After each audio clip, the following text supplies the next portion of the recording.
Hey, what's up guys? This is Travel Plug here and we're in beautiful Dubai. So I had this great idea of coming to Dubai. We were going to be capturing amazing images. I was going to be droning all over the place and capturing everything. And then guess what happened? I got this feeling inside my bones. So yeah, no drone footage for this trip, unfortunately, but this bad boy was totally destroyed.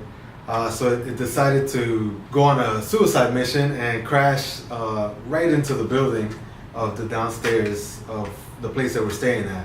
It was actually on the first day that we got here, so I didn't get absolutely nothing on the drone on this trip. But luckily I had my camera, so I was able to capture our experience here in Dubai. So stay tuned as I get my new drone once I get back to the States, and then I'll be able to continue droning around the world.